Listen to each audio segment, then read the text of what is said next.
Colourful, how are you? Mary Ellen here with the Hiberno English word of the day.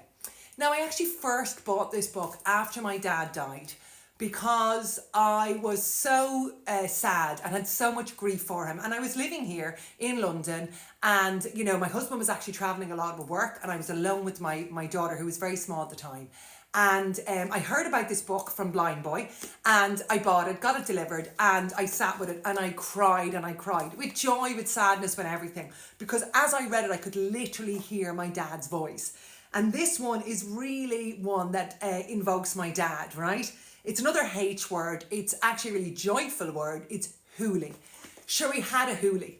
Now, we'd go out to discos. I lived in rural Ireland and my dad would have to drive me. And he would always say, "How was the hooley? Did you have a good hooley?" And it really means like a party, an exuberant celebration. So I hope that you're having a hooley wherever you are. And of course, the Irish are renowned for our hoolies. We are renowned for getting together the world over and enjoying ourselves. So that's my wish for you today, that you can have a hooley of some sort.